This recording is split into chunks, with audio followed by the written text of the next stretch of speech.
ನಮಸ್ಕಾರ ಸ್ನೇಹಿತರೆ, ಮೊದಲನೇದಾಗಿ ಎಲ್ಲರಿಗೂ ಶುಭ ಮುಂಜಾನೆ. ಗೃಹಲಕ್ಷ್ಮಿ ಮತ್ತು ಅನ್ನಭಾಗ್ಯ ಯೋಜನೆಯ ಅಪ್ಡೇಟ್ಗೆ ನಿಮಗೆ ಸ್ವಾಗತ ಸುಸ್ವಾಗತ. ನೋಡಿ, ಎಲ್ಲ ಒಂದು ಗೃಹಲಕ್ಷ್ಮಿ ಮತ್ತು ಅನ್ನಭಾಗ್ಯ ಯೋಜನೆಯ ಫಲಾನುಭವಿಗಳಿಗೆ ಒಂದು ಭರ್ಜರಿ ಗುಡ್ ನ್ಯೂಸ್ ಆದರೆ ಬಂದಿದೆ. ಈಗ ಬಂದಿರುವಂತಹ ಒಂದು ಭರ್ಜರಿ ಗುಡ್ ನ್ಯೂಸ್ ಬಗ್ಗೆ ನಿಮಗೆ ಈ ವಿಡಿಯೋದಲ್ಲಿ ಸಂಪೂರ್ಣವಾಗಿ ತಿಳಿಸ್ಕೊಡ್ತೀನಿ. ಎಲ್ಲರೂ ವಿಡಿಯೋ ಕೊನೆವರೆಗೂ ನೋಡಿ. ಮತ್ತು ಯಾರು ಚಾನಲ್ಗೆ ಇನ್ನೂ ಸಬ್ಸ್ಕ್ರೈಬ್ ಮಾಡ್ಕೊಂಡಿಲ್ಲೋ ಈಗಲೇ ಸಬ್ಸ್ಕ್ರೈಬ್ ಮಾಡ್ಕೊಳ್ಳಿ. ಮತ್ತು ವಿಡಿಯೋಗೆ ಒಂದು ಲೈಕ್ ಆದರೆ ಕೊಡಿ. ನೀವು ಕೂಡ ಸಬ್ಸ್ಕ್ರೈಬ್ ಲೈಕಿಂದ ನಿಮ್ಗೆ ಇದೇ ರೀತಿ ಕಂಟಿನ್ಯೂಸ್ ಅಪ್ಡೇಟ್ಸ್ ಆದರೆ ಸಿಗ್ತಿರುತ್ತೆ.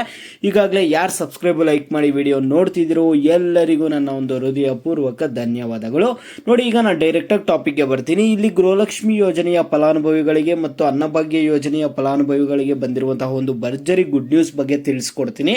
ಈಗ ಮೊದಲನೇದಾಗಿ ಅನ್ನಭಾಗ್ಯ ಯೋಜನೆಯ ಬಗ್ಗೆ ಮಾತಾಡೋಕ್ಕಿಂತ ಮುಂಚೆ ಗೃಹಲಕ್ಷ್ಮಿ ಯೋಜನೆಯ ಬಗ್ಗೆ ಆದರೆ ಮಾತಾಡ್ತೀನಿ. ನೋಡಿ, ಇಲ್ಲಿ ಏನಂತ ಅಂದರೆ, ಇಲ್ಲಿ ಗೃಹಲಕ್ಷ್ಮಿ ಯೋಜನೆಯ ಹಣ ಸಾಕಷ್ಟು ಜನರಿಗೆ ಬರ್ತಿಲ್ಲ ಅನ್ನುವಂಥದ್ದು ವಿಪಕ್ಷ ನಾಯಕರಿಂದ ಒಂದು ದೂರ ಆದರೆ ಬಂದಿತ್ತಂತೆ.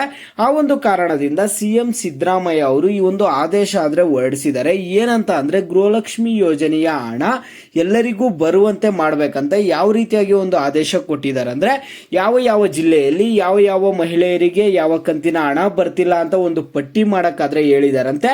ಯಾರಿಗೆ ತಿಳಿಸಿದ್ದಾರೆ ಅಂದರೆ, ಮಹಿಳಾ ಮತ್ತು ಮಕ್ಕಳ ಕಲ್ಯಾಣ ಇಲಾಖೆಗೆ ಒಂದು ಆದೇಶ ಆದ್ರೆ ಕಳಿಸಿದ್ದಾರೆ.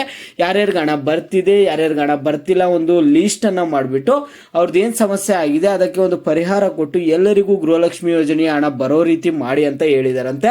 ಮತ್ತೆ ಯಾರ್ಯಾರಿಗೆ ಪೆಂಡಿಂಗ್ ಹಣ ಇದೆ, ಒಂದು ಕಂತು ಬಂದಿದೆ, ಒಂದು ಕಂತು ಬಂದಿಲ್ಲ, ಈ ರೀತಿ ಯಾರ್ಯಾರ್ದು ಸಮಸ್ಯೆ ಇತ್ತು ಅವ್ರಿಗೆಲ್ಲ ಗೃಹಲಕ್ಷ್ಮಿ ಯೋಜನೆಯ ಹಣ ಸೋಮವಾರ ಅಂದ್ರೆ ಇದೇ ಸೋಮವಾರ ಹಣನ ರಿಲೀಸ್ ಮಾಡಿಬಿಟ್ಟು ಹಣ ಆದ್ರೆ ಜಮಾ ಮಾಡ್ತಾರಂತ ಹೇಳಿದಾರಂತೆ.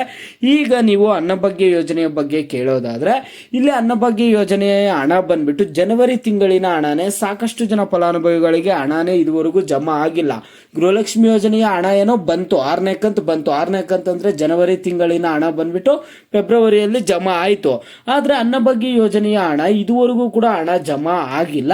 ಆ ಒಂದು ಕಾರಣದಿಂದ ಈಗ ಏನ್ ಮಾಡ್ತಿದ್ದಾರೆ ಅಂದ್ರೆ, ಸಾಕಷ್ಟು ಫಲಾನುಭವಿಗಳಿಗೆ ಯಾರಿಗೂ ಅನ್ನಭಾಗ್ಯ ಯೋಜನೆಯ ಹಣ ಬರದೇ ಇರುವಂತಹ ಕಾರಣದಿಂದ ನಿಮ್ಮೆಲ್ಲರಿಗೂ ಅನ್ನಭಾಗ್ಯ ಯೋಜನೆಯ ಹಣ ಬಂದ್ಬಿಟ್ಟು ಸೋಮವಾರ, ಇದೇ ಸೋಮವಾರ ನಿಮ್ಗೆ ಏನ್ ಮಾಡ್ತಿದ್ದಾರೆ ಅಂದ್ರೆ, ಈಗ ಬರುವಂತಹ ಸೋಮವಾರ ನಿಮ್ಗೆ ಅನ್ನಭಾಗ್ಯ ಯೋಜನೆಯ ಹಣ ಆದ್ರೆ ರಿಲೀಸ್ ಮಾಡ್ತಿದ್ದಾರೆ. ನಿಮ್ಗೆ ಹಂತ ಹಂತವಾಗಿ ನಿಮ್ಮ ಖಾತೆಗಳಿಗೆ ಬಂದು ಜಮಾ ಆಗುತ್ತೆ. ಸೋಮವಾರ ರಿಲೀಸ್ ಮಾಡ್ತಾರೆ, ಸೋಮವಾರನೇ ನಿಮ್ಗೆ ಹಣ ಆದ್ರೆ ಬರುತ್ತೆ. ಮತ್ತೆ ಸಾಕಷ್ಟು ಜನ ಕೇಳ್ತಿದ್ರು, ಈ ಬಾರಿ ನಮಗೆ ಏನಾದರೂ ಅಕ್ಕಿನೇ ಕೊಡ್ತಾರ 10 kg ಅಂತ ಕೇಳ್ತಿದ್ರು. ಇಲ್ಲ, ಅಕ್ಕಿ ಕೊಡಲ್ಲ. ಈ ಬಾರಿ ಕೂಡ 5 kg ಹಣನೇ ಕೊಡ್ತಾರೆ. ಓಕೆನಾ? ಇಲ್ಲಿ 170 ರೂಪಾಯಿ ಆದ್ರೆ ಬರುತ್ತೆ. ಒಬ್ಬೊಬ್ಬರಿಗೆ 170 ರೂಪಾಯಿ ಲೆಕ್ಕದಲ್ಲಾದ್ರೆ ಕೊಡ್ತಿದ್ದಾರೆ. ಓಕೆನಾ? ಈಗ ನಿಮ್ಮ ಮನೆಯಲ್ಲಿ 4 ಜನ ಇದ್ರೆ 680, ಈ ರೀತಿಯಾಗಿ ನಿಮ್ಮ ಮನೆಯಲ್ಲಿ ಎಷ್ಟು ಜನ ಇದ್ರೆ ಅಷ್ಟು ಅಮೌಂಟ್ ಆದ್ರೆ ಬರುತ್ತೆ. ಒಬ್ಬರಿಗೆ 170 ರೂಪಾಯಿ ಹಣ ಆದ್ರೆ ಸಿಗುತ್ತೆ. ಈಗ ನಿಮಗೆ ಗೃಹಲಕ್ಷ್ಮಿ ಮತ್ತು ಅನ್ನಭಾಗ್ಯ ಯೋಜನೆದು ಏನೇನು ಪೆಂಡಿಂಗ್ ಹಣ ಇದೆ, ಎಲ್ಲ ಪೆಂಡಿಂಗ್ ಹಣ ಕೂಡ ಈಗ ಬರುವಂತಹ ಸೋಮವಾರ ದಿನ ನಿಮಗೆ ಹಣ ಆದರೆ ರಿಲೀಸ್ ಆಗ್ತಿದೆ. ಎಲ್ಲರಿಗೂ ನಿಮ್ಮ ಖಾತೆಗಳಿಗಾದರೆ ಹಣ ಜಮಾ ಆಗಲಿದೆ. ನಿಮ್ಗೆ ಇನ್ನೂ ಗೃಹಲಕ್ಷ್ಮಿ ಯೋಜನೆ ಬಗ್ಗೆ ಆಗಲಿ, ಅನ್ನಭಾಗ್ಯ ಯೋಜನೆಯ ಬಗ್ಗೆ ಆಗಲಿ ಬೇರೆ ಏನೇ ಡೌಟ್ಸ್ ಇರಲಿ ವಿಡಿಯೋಗೆ ಲೈಕ್ ಮಾಡಿಬಿಟ್ಟು ಕಾಮೆಂಟ್ ಮುಖಾಂತರ ತಿಳಿಸಿ. ಯಾವ ಟಾಪಿಕ್ಸ್ ಬಗ್ಗೆ ಹೆಚ್ಚಿಗೆ ಕಾಮೆಂಟ್ಸ್ ಇರುತ್ತೋ ಅದ್ರ ಬಗ್ಗೆ ನೆಕ್ಸ್ಟ್ ವಿಡಿಯೋ ಆದರೆ